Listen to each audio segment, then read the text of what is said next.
Hello friends, welcome to my another video.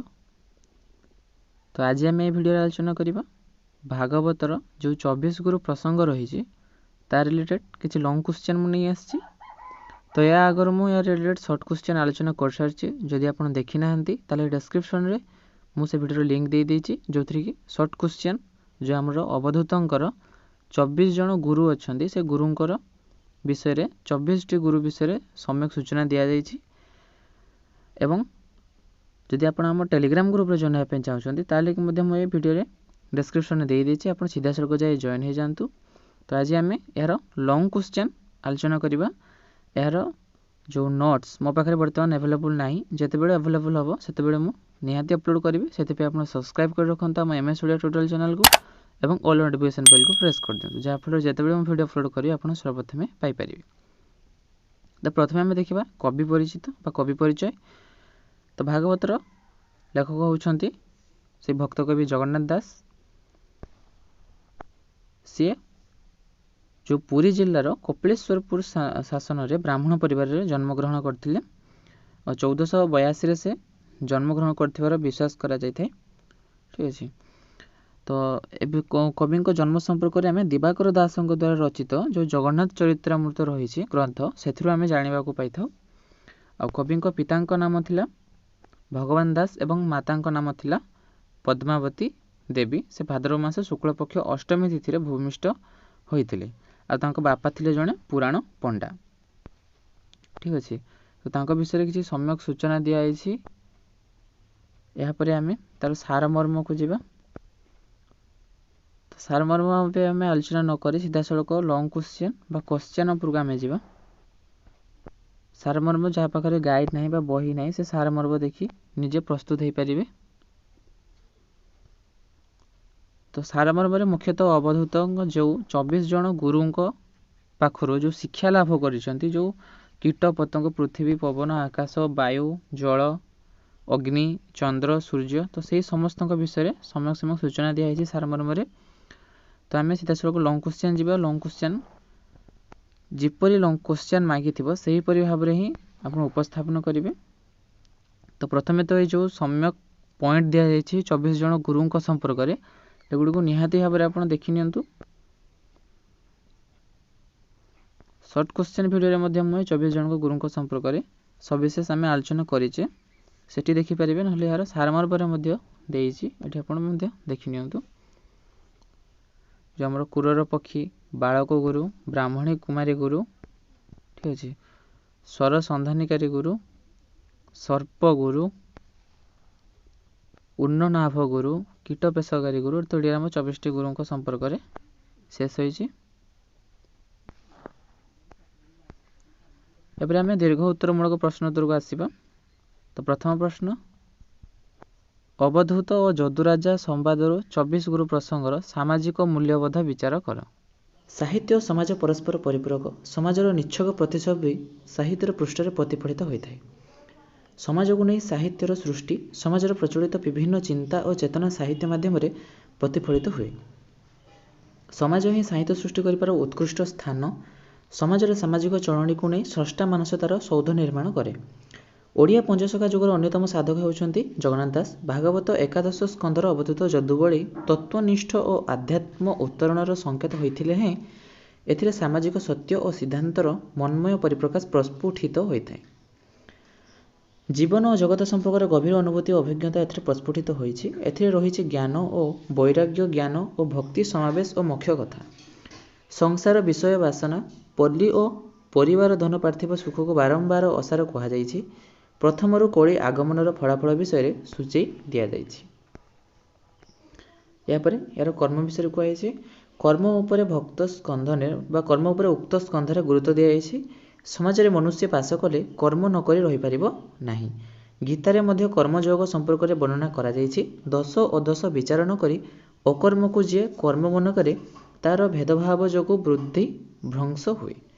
सकल प्राणीर कल्याण साधना ही जीवर परम धर्म बोली भगवान श्रीकृष्ण उद्धव को बुझाइथिले। से कहिथिले आत्मारे करे आत्मालीन केवल चित्ते अनुमान आत्मा कुशले सर्वसिद्धि तरई संसार जलधि।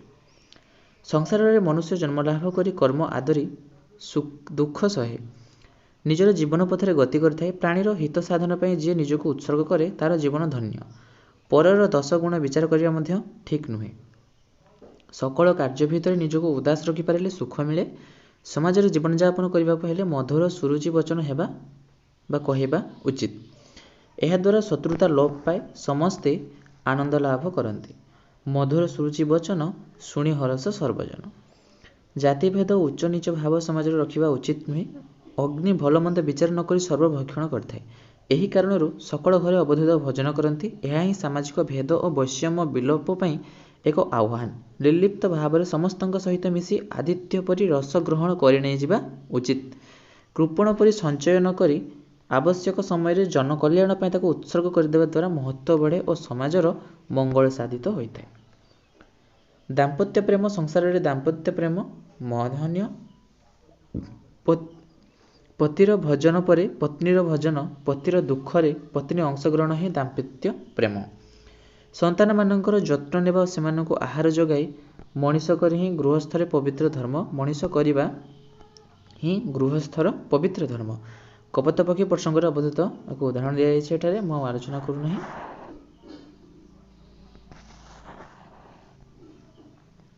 ଏହାପରେ ଆମେ ଗ୍ରାମ୍ୟ ଗୀତିକୁ ଯିବା। ଅଶାଳୀନ ଚିତ୍ତ ଚାଞ୍ଚଲ୍ୟକର ଗ୍ରାମ୍ୟ ଗୀତ ପ୍ରତି ମଧ୍ୟ ଅବଧୂତ ଚେତାବନୀ ଶୁଣାଇଛନ୍ତି। ସଙ୍ଗୀତ ବାଦ୍ୟ ନୃତ୍ୟ ବେଶ୍ୟାଶକ୍ତି ମଧ୍ୟ ଦୁଃଖର ହେତୁ। ଜିହ୍ୱା ଲାଳସା ସଂଯତ ନ କଲେ ପଦେ ପଦେ ସାମାଜିକ ଜୀବନରେ ବିପଦ ଆସେ। ସମାଜରେ ବେଶ୍ୟାର ସ୍ଥିତି ରତି ରଙ୍ଗ ଓ ଧନ ଲୁଣ୍ଠନକୁ ମଧ୍ୟ ଅବଧୂତ ସୂଚାଇ ଦେଇଛନ୍ତି। ବେଶ୍ୟା ଧନପ୍ରିୟ, ରତି ମଧ୍ୟ ପ୍ରିୟ। ଧନ ହିଁ ମୁଖ୍ୟ। ଅଳ୍ପ ଧନ ଦେଉଥିବା ବ୍ୟକ୍ତିକୁ ସେ ଉପେକ୍ଷା କରେ। ଅଥଚ ପିଙ୍ଗଳାର ବେଶ୍ୟାବୃତ୍ତି ପ୍ରସଙ୍ଗରେ ତାର ଯେଉଁ ଆଧ୍ୟାତ୍ମ ଉତ୍ତରଣ ହୋଇଛି ତାହା ତା ଦ୍ୱାରା ସେ ବିଟ ପୁରୁଷଙ୍କୁ ନିନ୍ଦା କରିଛି। ଦେହଭୋଗ ଜୀବନର ପରମ କାମ୍ୟ।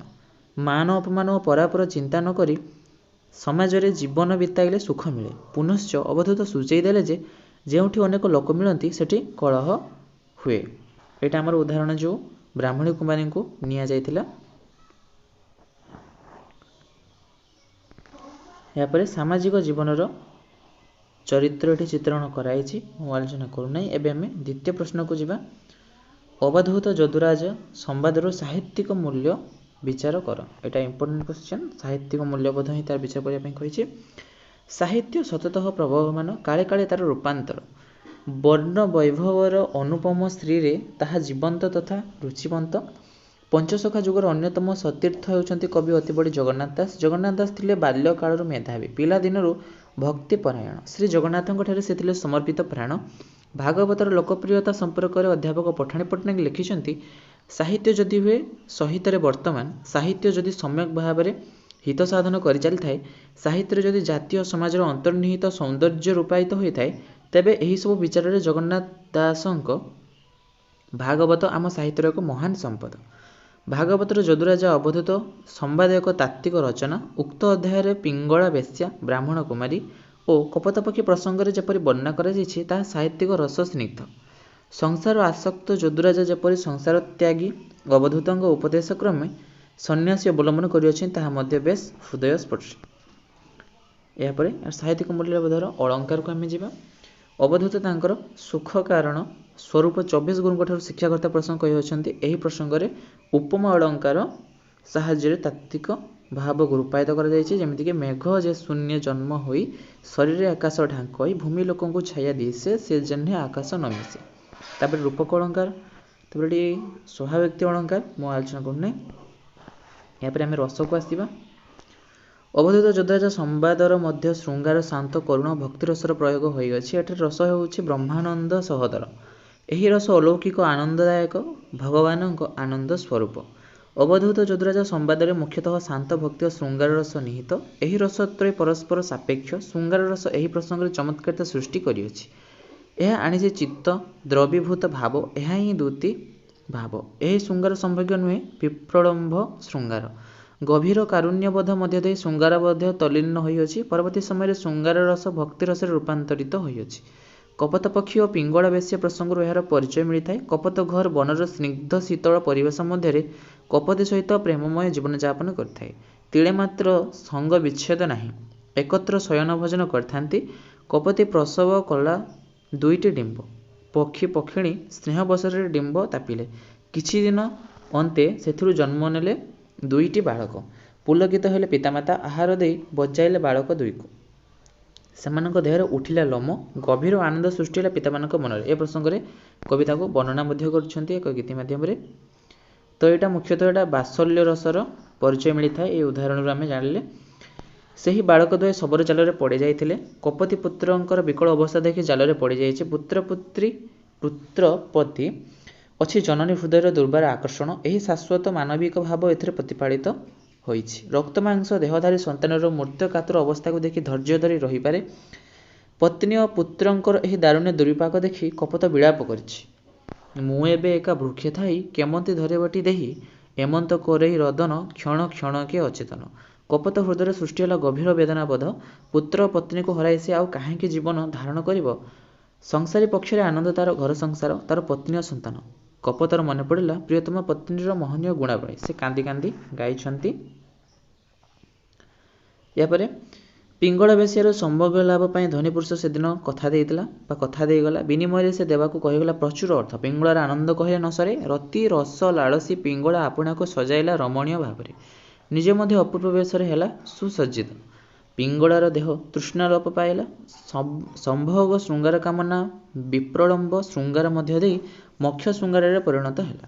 ଅନ୍ତରର ପ୍ରାଣନାଥଙ୍କ ପ୍ରତି ତାର ଆସିଲା ରତିରାଗ, ତାର ଆସିଲା ଦିବ୍ୟ ଚେତନା।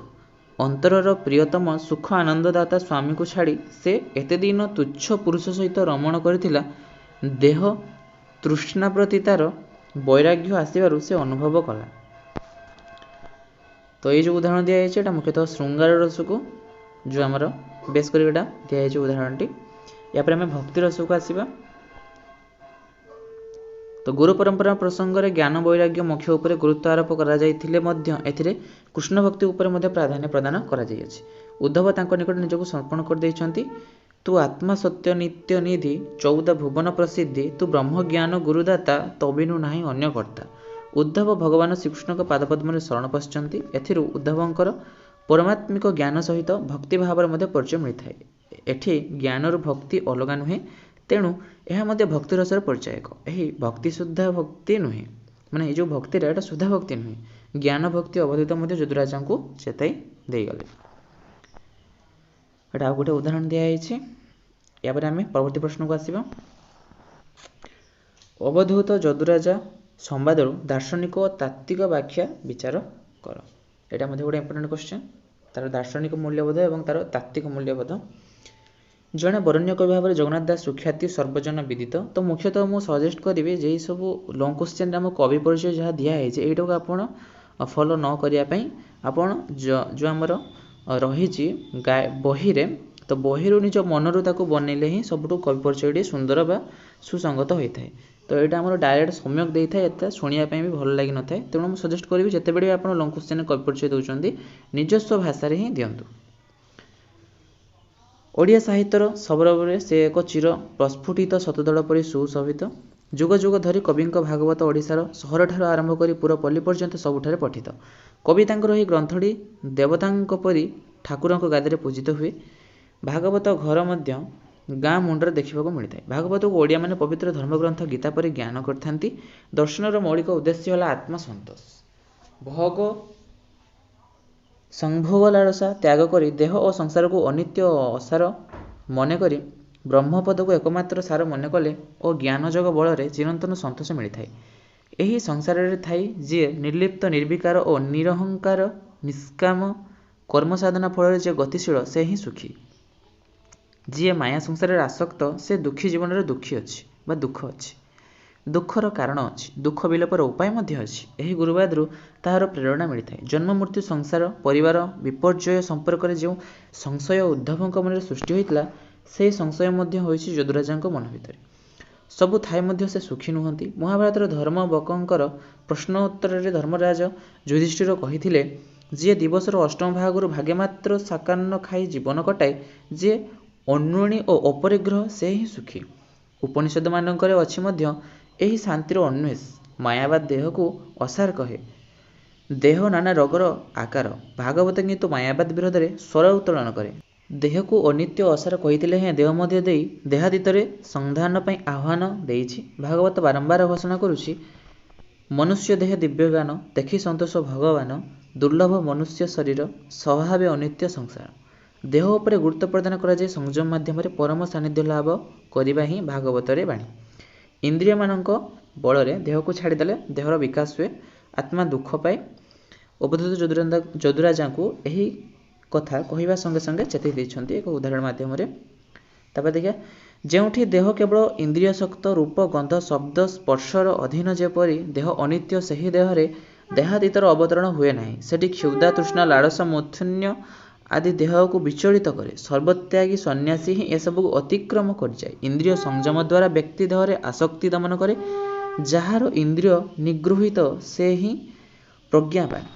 विषय संजात सुख सकल दुखर कारण। सही सुख अनित्य। आत्मारे जार सुख आत्मारे जार प्रीति से ही योगी एवं से ब्रह्म अवस्थित हो मोक्ष लाभ करते। जी संशयहीन संयत चित्त निष्पाप और सर्वप्राणी कल्याणकारी और आत्मदर्शी से ब्रह्मपाद लाभ करे। काम क्रोध लोभादि युक्त संयम चित्त आत्मा तत्वज्ञ सन्यासी माने अवशेष ब्रह्मठारे लीन हो जाती।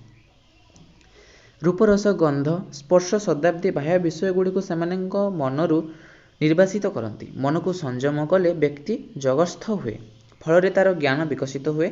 ज्ञान बल से सकल इंद्र ग्राह्य जगत को अतिक्रम कर ब्रह्मलोक को गति करे एवं परम सुख लाभ करए। से कर्म करे मात्र ताहा निष्काम कर्म। तार कर्म जगत हित पाई अभिप्रेत।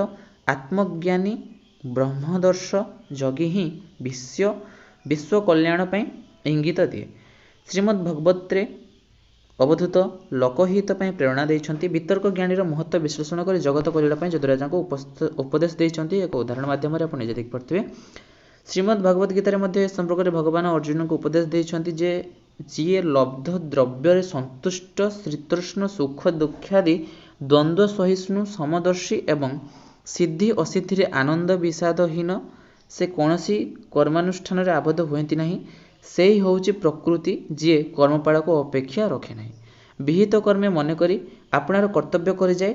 जगरे से समाहित चित्त सर्वत्र से ब्रह्म दर्शन करथाए। सर्वभूतरे आत्मा को एवं आत्मारे सर्वभूत को से देखे। जी भगवान को कार्य करे। जी भगवत परायण भगवत भक्त संग वर्जित सकल प्राणी प्रति नैर्वैर से भगवान को पाती। जे सतत संतुष्ट भगवान ठारे जे तार मन बुद्धि को समर्पण कर दे थाए से भगवान प्रिय। अवधूत देही दृष्टि श्रवण नासा चर्म बहन करी मध्य से किछि देखती नहीं शुणती नहीं घ्राण और स्पर्श करती नहीं। तांकर शरीर स्पर्श विहीन कारण तांको सांसारिक आसक्ति नहीं। देह धारण करथिले मध्य देह तांकर इंद्रिय अधीन नुहे। देह मध्य दे से ज्ञान लाभ करछन्ति। एथिपई तांकर मन शुद्ध और निर्मल। अन्यर 10 गुण से धरती नहीं। असत्य भोग को से वर्जन करती। पवन सर्व शरीर वश नुहे। सेहीपरि व्यक्ति जदि अनासक्त भाव में जीवन कटाए तेबे से सुख लाभ करଥାଏ। आत्मा देहरे थाए मात्र देह सहित मिसे नहीं। अवधूत यही धर्म शिक्षा करी आनंदे भ्रमय संसार पूर्ण न करी काहारे से जलठारु वितरण शिक्षा करथिले। अग्नि ठारु से शिक्षा करथिले निर्विकार भाव। ध्यान और जगबल से समस्त घरे भजन करती। ब्राह्म्य धर्मर प्रभाव फल जातिभेद सृष्टि है। ताहा प्रति अवधूतंकर धर्म मार्ग एक आह्वान। चंद्र ठारू से शिक्षा कले जीवात्मार मृत्यु नहीं। कृष्ण पक्ष और शुक्ल पक्ष दे चंद्रर क्षय वृद्धि देखागले मध्य चंद्र किंतु अक्षय। लोकलोचन तांकर क्षय और बुद्धि केवल भ्रांति सृष्टि करता। ठीक सेहीपरि जीवर शरीर परिवर्तन और क्षय होइतिले मध्य आत्मा अविनेश्वर। तो यापर अवधूत पिंगला को किपरि गुरु करथिले तो यहाँ आम सेपरेट क्वेश्चन आसीगला। तो मत यहाँ एत इंपोर्टाट लगुना। जदि आप इंपोर्टाट बोली भावुंट ताहले मु मात्र दे दउछि आप निजे को पढ़ी नियंतु बा नोट कर नियंतु। कारण मुख्यतः लॉन्ग क्वेश्चन जो आम दार्शिक मूल्यबोध हो बा आम तात्विक व्याख्या हो कि साहित्यिक मूल्यबोध हो ठीक अच्छे यही बड़ी भाव में पकेब किंबा जो आम 24 जन गुरु रही तो से सब गुरु को नहीं पकेब। जमीती कि जो आम अवधूत स्वामी रही 24 गुरु संपर्क में सम्यक सूचना दियो बा 24 गुरु संपर्क में संपूर्ण आलोचना कर यही भाव में क्वेश्चन पकेब बोली बा यही भाव में क्वेश्चन पकई थाए। एमती सेपरेट सर्ट क्वेश्चन पकई पारे जमी कपद ठारू कौन शिखिले ब्राह्मण कुमारी ठारू कौन शिखिले कीट पेशकारी पाखु कौन शिखिले एगुड़ा 2 मारिका आमर 3 मारिका क्वेश्चन पे इम्पोर्टेंट से आप 24टा गुरु को निश्चित भाव में भल भाव ही देखी देते कारण ये सर्ट क्वेश्चन अधिक इम्पोर्टेंट लगुच लंग क्वेश्चन गोटे पकई पारे 24टा गुरु को जब आप सर्ट क्वेश्चन प्रिपेयर हेबे ताहले निश्चित आप सम्यक सम्यक सूचना दे गोटे लंग क्वेश्चन प्रिपेयर हो पारे। ठीक अच्छे